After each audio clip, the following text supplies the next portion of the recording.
Zap Crypto. Tous les jours, toute l'actu crypto au même endroit. Et pour me soutenir, abonne-toi et active la cloche pour ne pas manquer le prochain Zap Crypto. Bonsoir la cryptosphère. Parce que le Zap Crypto est notre univers, je me dois d'écouter vos conseils et avoir l'avis des zappeuses et zappeurs à l'unisson. Comme vous le savez, le Zap Crypto est divisé en 5 chapitres et l'ordre a toujours été celui-ci. Analyse technique, marché traditionnel, les news importantes et l'univers des NFT et métaverses. Le changement demandé et validé pour le moment par une majorité de zappeurs et zappeuses qui est d'inverser la place des analyses techniques avec celle des news. Et c'est donc chose faite depuis hier. Mais vous pouvez continuer à donner votre avis en commentaire. Bon, comme d'autres, je suis un peu chamboulée. Mais je sais que je ne peux pas avoir un avis suffisamment objectif. Le Zap Crypto est mon bébé. Et avant même d'écrire les chapitres dans la description, le Zap avait ce rythme naturel d'analyse technique macro news. Le changement est plutôt rude pour moi. Alors pour contenter un maximum de personnes, je continuerai à ouvrir le bal avec notre cher Fear & Greed, qui se trouve aujourd'hui à 41 dans le neutral sur ce site. Mais si on va sur l'autre site, on est toujours dans la peur, le social index toujours bloqué à fond sur Up et le market order flow actuellement en recherche d'achat. Je vous souhaite une excellente vidéo. C'était Zap Crypto. On a le patron là de Morgan Creek qui annonce les dates du prochain bull run. Bon, je croyais que c'était une marque de fromage blanc. Donc ça y est, toutes les Madame Irma, ils y vont de leur petite prédiction, ça y est, c'est le moment. Vous connaissez ce mec-là ou moi, je suis le seul à pas connaître? T'es absolument pas le seul. Non, je connaissais deux noms brièvement, mais rien de plus. Vous avez quoi à dire sur justement les prédictions de cette personne qui annonce un bear market de 2 années, c'est ça? Là, il dit que ça va monter, il va y avoir une montée, mais qu'on est parti pour 2 ans de bear. Donc, à combien sera le Bitcoin pendant le bear, on sait pas. On parle de 17 000. Et que dans 2 ans, là, on repartira en bull run. Ça fait partie des scénarios qui sont plausibles. Moi, je trouve qu'il prend pas beaucoup de risques à dire ça au vu du climat actuel de marché. Bon, il dit que ça peut durer 2 ans. Il y a l'halving qui est à prévoir dans plus ou moins dans ces eaux-là. Enfin, moi, je trouve que c'est un scénario plausible. Bon, mais il y a rien d'extraordinaire dans ce qu'il raconte, quoi. Bitcoin se prépare pour le passage parabolique à 100 000 $ alors que la saison d'alcool cumule selon Crypto Analyse. Voilà, tout le monde commence à être FOMO, faut faire attention. On l'a vu quand on voit ça comme ça, vous voyez ici là, boum boum boum, ça part, ça y est, tout le monde est parti dans la lune quoi. Donc on va être quand même prudent, on va quand même faire attention parce qu'il y a des demi-tours qui vont encore se faire. Donc je dis pas que le chemin est pas bon parce que j'attends moi 2-3 points encore pour dire ça y est, on est parti. Et même quand moi je dirais ça y est, on est parti, je peux me tromper. Donc je ferai attention si ça fait demi-tour pour faire certaines choses. Voilà. Mais dans l'immédiat, je pense qu'on n'est pas encore sorti tout ça pour toutes les raisons que je viens de vous dire tout à l'heure. Je voulais maintenant vous parler de Merge, donc la prochaine mise à jour du réseau Ethereum. On en parlera en détail demain, mais là je voulais vous annoncer qu'au cours de cette nuit, donc la nuit là du 10 août, on va avoir le dernier testnet, le dernier environnement de test d'Ethereum qui va procéder à la mise à jour de Merge avec le passage en Proof of Stake. Donc c'est très attendu si ça se passe bien. Si aujourd'hui ça se passe bien, du coup j'en parlerai dans la vidéo de demain, c'est un très bon signe et on devrait avoir de Merge sur le réseau principal, sur le mainnet d'ici septembre. Et on a plusieurs scénarios déjà qui ont été émis par les Ethereum.org pour la fondation Ethereum, qui visent en fait de merge pour le 15 septembre. Il y a plusieurs estimations différentes. Il y a plein d'analyses, etc. Quand est-ce qu'on atteignera le bon niveau pour réaliser de merge, la difficulté nécessaire à réaliser de merge. Il y a plusieurs scénarios possibles. Il y a 2 scénarios là d'ici le 15 septembre ou le 20 septembre. Donc on se rapproche vraiment de septembre. Ça c'est vraiment si cette mise à jour de Go Early, donc le réseau qui devrait être mis à jour cette nuit, se passe bien. On est bien parti pour de merge d'ici septembre. On va voir tout ça et je vous ferai un bilan de merge demain.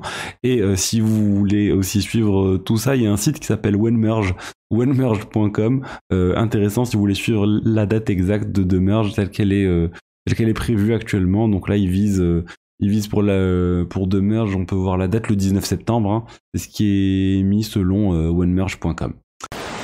Axel. Alors j'ai traité cette question parce que vous êtes vraiment nombreux à l'avoir mis, que ce soit sur YouTube, que ce soit sur Twitter, que ce soit sur Instagram, mais elle me plaît pas du tout. Si tu devais te refaire aujourd'hui en crypto avec un budget d'entrée limité en disant 1 000 $. Alors déjà, on n'investit jamais en espérant se refaire. Pire idée, que ce soit dans le monde de l'investissement ou même dans le monde du gambling. Quand tu mets de l'argent que tu perds, on ne remet jamais de l'argent en espérant se refaire. C'est pas bon, c'est pas la bonne mentalité en tout cas. On fait des bêtises quand on est dans cette mentalité. Là, c'est clairement une question, si je devais mettre 1000 balles sur quelque chose, qu'est-ce que je devrais acheter? C'est complètement impertinent. Surtout que, je l'explique, en ce moment, il ne faut pas choisir X ou Y projet. En ce moment, c'est la tendance globale du marché. C'est un cycle, il y a des phases. Et comme je l'ai expliqué dans la vidéo qui s'affiche à l'écran, il y a très peu de temps sur ma chaîne YouTube, c'est clairement une période dans laquelle Bitcoin va donner la cadence pour tout le monde. Si Bitcoin se casse la gueule demain, ta crypto-monnaie, aussi bien choisie soit-elle, elle va se péter la gueule aussi, à 90% de chance près, d'accord? Faut bien le comprendre. Et puis là, je rebondis sur le dernier truc aberrant de la question, c'est quoi faire pour redevenir libre financièrement? Tu vas pas redevenir libre financièrement avec 1000 $, d'accord? Sauf si tu arrives à faire ton fois je ne sais combien et que tu estimes que ce montant, selon ton train de vie, te permet d'être libre financièrement et de faire ce que tu veux. J'aime pas la façon dont la question est formulée, Axel. En attendant, je vois où tu veux en venir. Et ce que je pourrais dire pour un plus débutant, ce serait vraiment d'aller sur du Bitcoin, de l'Ether, à 75% du portefeuille et un petit 25% sur quelques autres blockchains d'infrastructures, pourquoi pas, ou quelques autres projets qui te tiennent à cœur et que tu suis bien toi-même l'actualité. C'est-à-dire que tu connais le projet, tu as creusé, tu as essayé de comprendre et tu vas le suivre. C'est-à-dire que tu vas être capable de le revendre ou de renforcer ta position dans le futur parce que tu es proche du projet et parce que tu es proche de ses actualités. Ça, c'est ce que je peux recommander. Je déconseillerais totalement d'aller sur 1000 $ d'une seule crypto et les quelques fois où moi j'aurais une position, ce serait vraiment 1000 $ parce que j'ai un sentiment précis et parce que je pense qu'il y a un vrai bon risque. Mais quand on veut se refaire avec 1000 $, on doit espérer faire un gros multiple et le seul moyen qu'il y a de faire un gros multiple, c'est d'accepter un très gros risque et donc de perdre totalement tes 1000 $. C'est pour ça que j'aime pas la façon dont la question est formulée, même si je comprends ton message au fond et donc je t'ai quand même apporté une réponse parce que c'était la question qui était demandée par beaucoup de gens. Mais crois-moi, l'angle n'est pas le bon et avec cet angle-là, tu vas perdre plus que ce que tu vas gagner. Reddit qui continue sa transition vers le Web3. Tout d'abord, je vous rappelle que la plateforme avait annoncé il y a quelques semaines le lancement d'avatars numériques sur Polygon, et on sait également que depuis 2020, ils travaillent sur un système de points de communauté avec des jetons qui pourront servir de récompense pour les utilisateurs et qui pourront aussi avoir un rôle de gouvernance. À savoir qu'en 2021, la plateforme avait déjà lancé une phase de test sur 2 subreddits, en passant par une solution développée par Arbitrum, qui est la plus importante des solutions de deuxième couche d'Ethereum en termes de valeur bloquée. Et visiblement cette phase de test a été très concluante, car on apprend aujourd'hui que la plateforme signe un partenariat avec Arbitrum Nova, le nouveau réseau mis en ligne par Offchain Labs, qui promet des frais de transaction qui sont très faibles. Mais ce n'est pas tout, car il signe également un partenariat avec la plateforme FTX, qui intégrera les jetons de la plateforme, et qui servira également de support pour permettre aux utilisateurs d'acheter de l'Ether pour payer les frais de transaction induits. Et donc ici on voit que Reddit continue d'avancer sur l'inclusion de solutions du Web3 pour donner de plus en plus de pouvoir à la communauté et pour proposer de nouvelles façons d'utiliser la plateforme. Parlons maintenant d'un exchange majeur qui vient de se faire pirater. C'est un exchange que j'aime beaucoup, c'est Curve Finance. Curve Finance, ils ont subi un piratage important, mais pas si important que ça. Ça concerne en fait le site web Curve Finance. C'est pas les smart contracts qui ont été piratés, c'est pas du coup le plus important est là où il y a l'ensemble, on va dire, des crypto-monnaies qui sont stockées.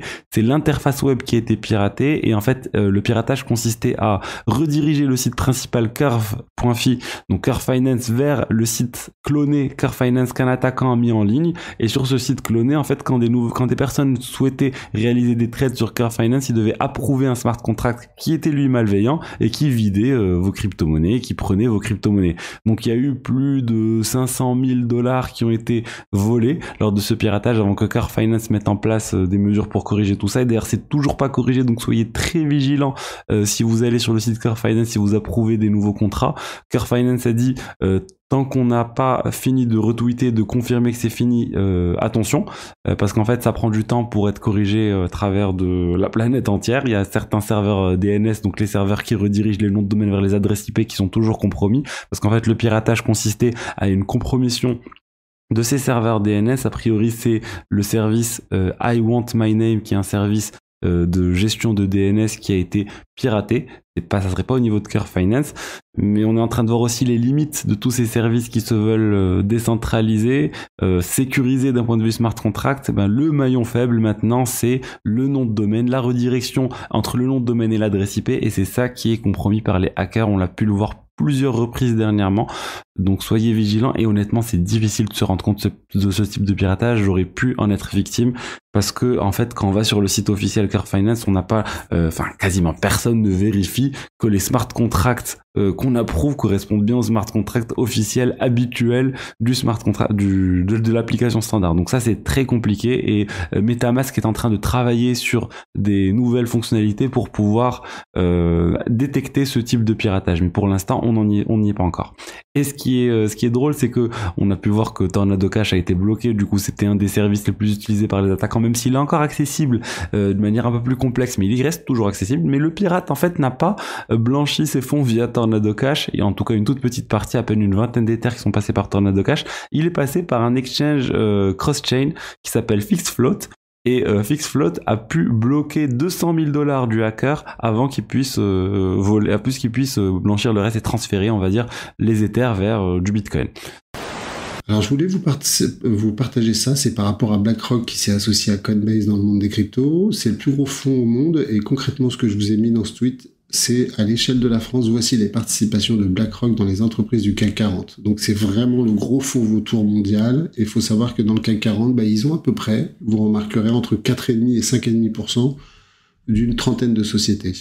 Donc imaginez maintenant, c'est un peu on est dans la fiction, mais imaginez si BlackRock commence à vraiment prendre des participations dans les projets, et imaginez, à la place d'avoir AXA, Safran et autres, vous avez Bitcoin, Ethereum, XRP, parce que c'est ça BlackRock. S'ils rentrent vraiment, ils rentrent pas pour faire mumuse, entre guillemets. Donc je trouvais que c'était intéressant pour vraiment éclairer aussi sur qui est BlackRock aujourd'hui, et concrètement qui est BlackRock aujourd'hui dans le CAC 40, dans les sociétés françaises. Alors, dans l'actualité, tout est beau, tout est magnifique. Hier, on a eu les chiffres de l'IPC américain et les marchés se sont littéralement envolés. On a eu 8,5%, le consensus s'attendait à 8,7% et le mois dernier on avait 9,1%. Donc, % d'inflation lissée sur l'année. Donc, les marchés ont vu une baisse et de suite l'euphorie est revenue sur la table. Donc, tout va bien dans le meilleur des mondes. Donc après, au niveau des actus du jour, il se passe pas grand-chose. Il y a quand même l'équivalent, mais c'est les prix de la production industrielle, et on a les inscriptions au chômage aux États-Unis. En termes de société, il y a plus de grosses annonces de société. Oui, c'est la grande question, parce que si on écoute les autres courants du marché, eh bien, on est très très haut, on est remonté très très vite, et si on regarde un petit peu les bases historiques, eh bien, il faut quand même se méfier. Se méfier parce que quand on regarde l'histoire, si vous vous souvenez, pour ceux qui étaient là en 2000, ou ceux qui étaient là en 2008-2009, ou ceux qui étaient là en 2008, 2009 et en 2000, eh bien, à chaque fois, on a eu ce point bas, un rebond massif de 20-25%, puis ensuite une nouvelle correction massive pour retourner faire un nouveau point bas avant finalement de faire ce final point bas et pour pouvoir reconstruire derrière. Et bien là aujourd'hui on a fait ce premier rebond, cette première vague, et si vous mettiez en parallèle les graphiques, ce que j'aime pas faire, et d'ailleurs je vous le montre pas, mais si vous regardez un graphique de la fin du bear market de l'an 2000, de la fin du bear market de 2008-2009, vous verrez qu'il y a des similitudes et que là on est encore dans l'avant-dernière phase, et la dernière phase serait d'avoir une correction supplémentaire avant de repartir avec un nouveau new low. Ça, ce serait l'idéal pour pouvoir dire on a eu notre capitulation, on a été chercher un nouveau plus bas, on a eu ces exagérations, on a eu cette espèce de dernier espoir avant de replonger une dernière fois. Alors on va pas se souhaiter ça parce qu'on ne sait pas ce qu'on a envie de voir ni de vivre, bien sûr, mais c'est quelque chose qui existe et c'est quelque chose qui s'est répété au fur et à mesure des années. Après, il y a une autre bonne nouvelle que je vais quand même vous raconter, c'est que si on regarde à chaque fois que le Nasdaq est sorti d'une zone de bear market, si on se projette 12 mois plus tard, eh bien la performance du Nasdaq est de 23%. En plus des 20% qu'on vient déjà de se faire. Donc, c'est plutôt encourageant, mais en même temps, on sent quand même qu'il y a 2-3 points qui bloquent à droite à gauche. Sinon, on a le dollar index qui a officiellement perdu les EMA 50, EMA 50 orange. Prochain support ici, EMA 100. Donc ça se passe vers les 103. Support depuis décembre 2020. Support. Et là, on dirait qu'on est en train de le péter à la baisse. Pas encore confirmé, mais attention, si on pète ça à la baisse, ça peut faire un crash majeur puisque c'est quand même un support majeur ici. Et sinon également, le Chopiness est chargé, donc également prêt pour un gros move. Pour l'instant, on a la confirmation pour l'EMA, donc la cassure de l'EMA, pas encore pour le RSI, et confirmation également pour le Chopiness chargé. J'aimerais qu'on revienne parler du sommet de marché. Quel autre signal qui était vraiment important que j'ai malheureusement ignoré, c'est que lorsqu'on est arrivé en octobre-novembre, on a vu les dirigeants de la Fed vendre leurs actions pour des raisons éthiques au sommet du marché. Et lorsqu'on voit des insiders, des gens de la Fed, des gens corrompus comme ça qui vendent leurs actions, c'est un signe que probablement une correction s'en vient. En plus de ça, on avait les ETF américains qui sortaient sur les contrats futurs sur le Bitcoin pour bien manipuler le Bitcoin et les crypto-monnaies. Et en plus de ça, la Fed avait changé son discours. Mais là, c'était quand même dur de comprendre que le marché allait corriger parce que la Fed nous mentait depuis des mois. Et là, tout à coup, fallait croire leurs paroles comme quoi ils allaient monter les taux d'intérêt. Et qu'est-ce qui est arrivé en novembre? Ils n'ont pas monté les taux d'intérêt, ils ont dit qu'ils allaient monter les taux d'intérêt plus tard. Les premières montées de taux d'intérêt se sont faites en mars, si je me souviens bien. Donc, on voit que le marché presse d'avance tout ce que la Fed va dire. Mais la chose importante à retenir, c'est qu'il faut suivre notre empereur financier, Jérôme Powell et la Fed. Il n'y a plus de libre marché. On est obligé de suivre ce que la Fed dit pour pouvoir bien investir. C'est complètement ridicule, mais c'est comme ça que ça marche. Donc, c'est pas à moi de juger, même si je dis que c'est ridicule. Je vais quand même suivre ce que la Fed dit parce que c'est la façon de faire l'argent. Vous connaissez l'expression « Don't fight the Fed », ne vous battez pas contre la Fed, ben, c'est très vrai. Donc, a priori, pas de raison de short ici. C'est comme se mettre en face d'un train à pleine vitesse. C'est possible effectivement qu'on soit pas loin d'un top temporaire. Disons que je dirais une petite poussée pourrait générer une FOMO suffisante pour capturer pas mal de liquidités, peut-être pour des gens qui ont besoin de gros volumes avant de retourner le marché. Mais tant qu'ils ne se sont pas manifestés, les boules sont en contrôle, c'est-à-dire c'est haussier.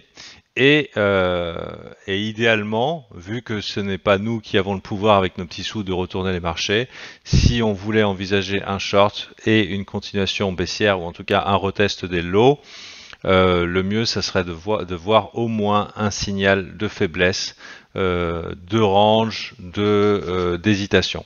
Voilà.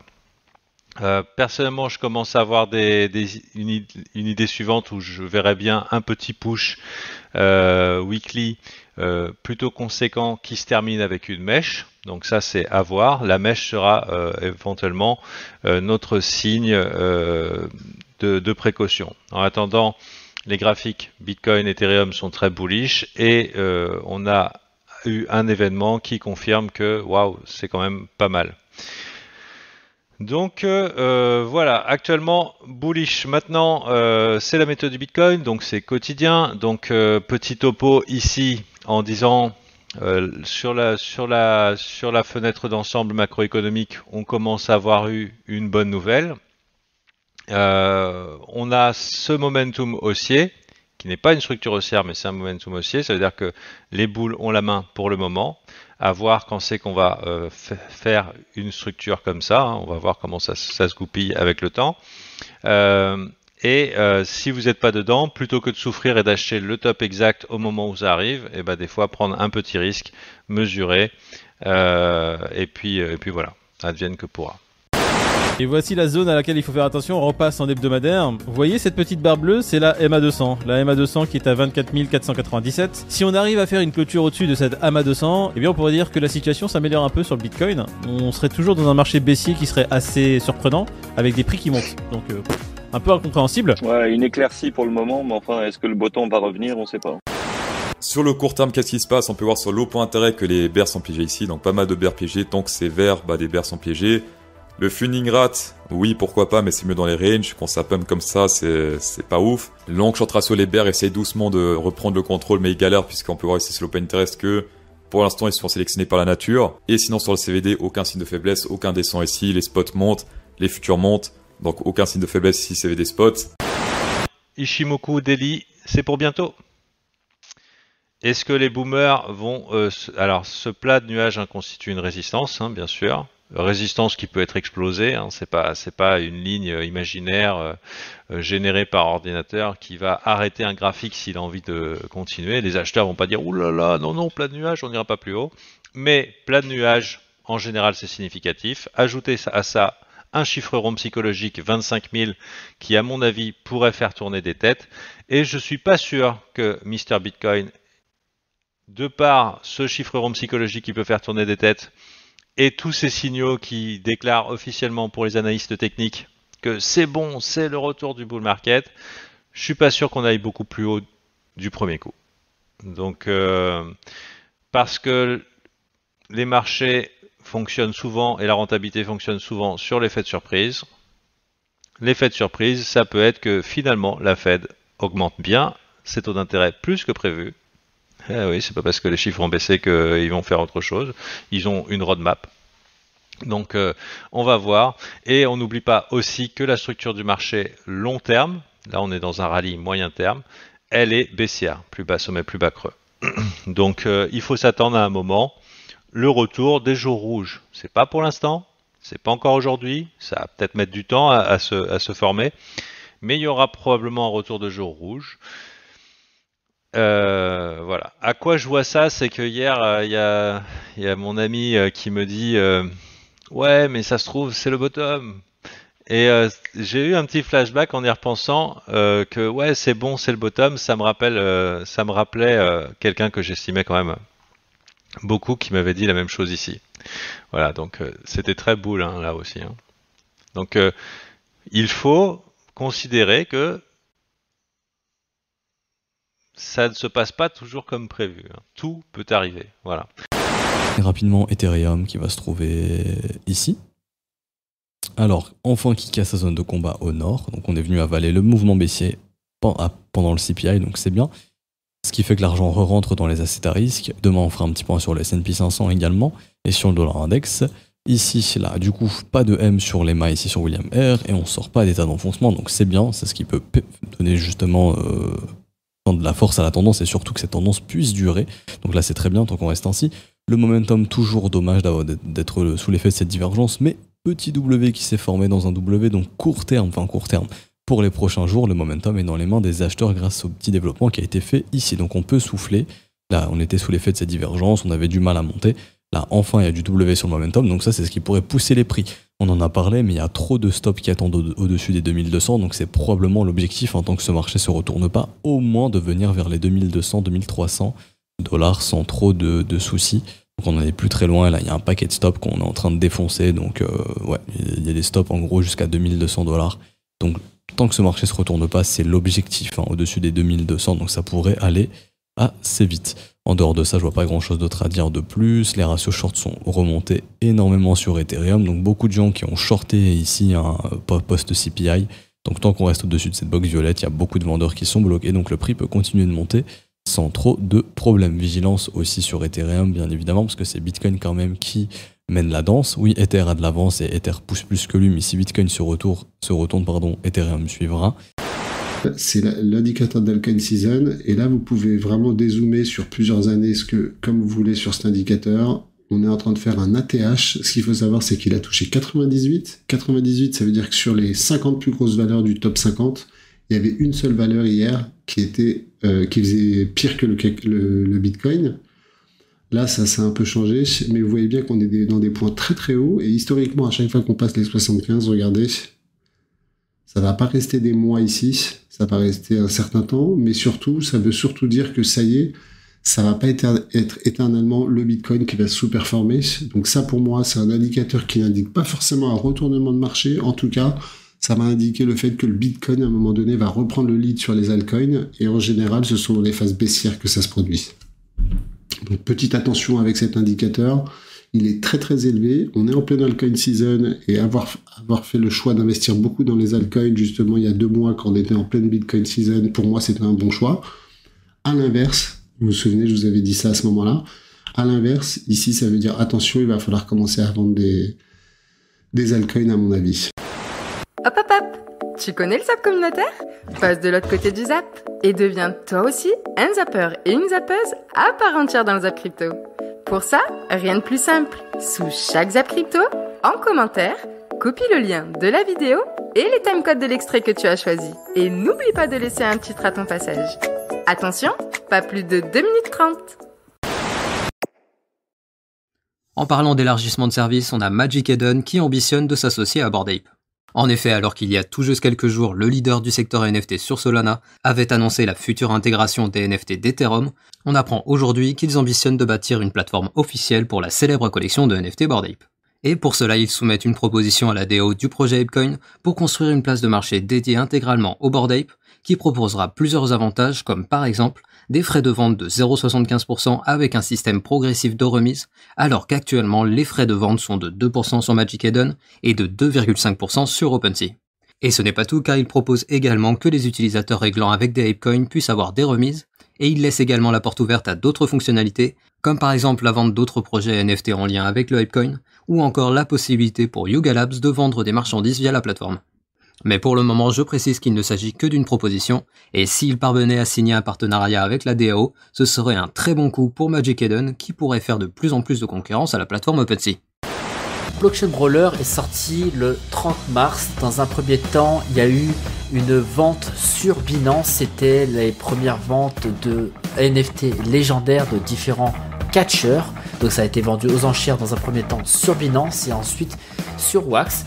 Donc le 30 mars, le jeu est sorti. Vous aviez aussi la possibilité d'acheter différents packs et avoir différentes ratées à l'intérieur. Donc le jeu était vraiment accessible à tout le monde à différents prix, mais à des prix quand même relativement élevés. Les prix étaient relativement élevés parce qu'il y avait énormément d'engouement sur le jeu et donc forcément une hype. Donc c'est pour ça que ça a fait une montée des prix des packs parce que il y avait énormément de demandes. Pour vous résumer en gros la première version du jeu, c'était relativement simple. Il vous fallait un catcheur et un ring et tout simplement toutes les heures vous envoyiez votre catcheur combattre et vous aviez la possibilité de pouvoir gagner un NFT qui était de l'or que vous pouviez revendre tout simplement en wax. Ce que je vous explique là actuellement, c'était la première version du jeu. Maintenant, on en est à une étape au-dessus, c'est-à-dire l'arrivée du PVP. Et donc, on n'est plus sur un jeu où on stackait des NFT. Là, on part sur un vrai jeu avec une modélisation 3D et avec un système de jeu un peu style poker, bluff, etc. de différentes cartes que vous allez pouvoir utiliser pour en fait combattre votre adversaire en PvP. Ici, donc, un retweet de Journal du Coin par rapport à un NFT, oui, c'était les NFT de Tiffany. Donc, il y a eu 12,5 millions de dollars en 20 minutes. Donc, c'est la recette de la vente des NFT de la collection, donc, de la marque Tiffany. Donc, ça, je vous en ai parlé, je crois que c'était la semaine dernière, ou un truc comme ça. J'en avais parlé sur TikTok et aussi sur YouTube. Donc, bon, bref, voilà, c'était sûr. Pourquoi alors c'était sûr? Vous allez dire, oui, non, mais en ce moment, les collections, c'est compliqué. Mais bon, c'est vrai que les plus grosses collections, en fait, elles se vendent encore à petits, mais vraiment comme des petits pains. Ça part très très vite. Donc ça montre qu'il y a encore pas mal d'engouement dans les NFT, il y a surtout pas mal d'argent qui continue à transiter, donc c'est positif pour le futur. Bon, après, si on regarde la courbe long terme par rapport aux NFT, Metaverse, etc., bon, bah, ça fait peur, c'est très baissier, mais c'est pas grave parce que quand on voit des petits succès comme ça, bah, ça fait plaisir et ça me rappelle un petit peu il y a quelques mois quand tout explosait tout le temps, ou même quand il y a un peu plus d'un an, début 2021, c'était incroyable, ça fait vraiment plaisir, parce que nous on voyait des sold out en 2 minutes, hein, c'était juste incroyable. OpenSea propose une solution pour récupérer les NFT volés. Oui, déjà, la solution qu'ils proposent, quand on lit tout ça, et là, ils ont passé des petites annonces comme d'habitude, eh bien, c'est d'aller porter plainte. Oui, c'est pas complètement stupide, parce que quand vous faites voler quelque chose quelque part, s'il n'y a pas de plainte, il n'y aura pas de justice derrière. Donc, pas de plainte, il se passe rien. Donc, pas de plainte, même si vous dites sur les sites, vous dites ah bah ouais mais moi on m'a volé ci, on m'a volé ça, bah tout le monde s'en fout quoi. Hein. Donc il faut porter plainte. Hein. Ça c'est effectivement, ils disent ça, mais ils ont entièrement raison. Hein. Alors, ce zap t'a plu? Dis-moi en commentaire quelle est l'actu qui t'a le plus intéressé. Et si tu as manqué les actus d'hier, retrouve juste ici le zap crypto de la veille.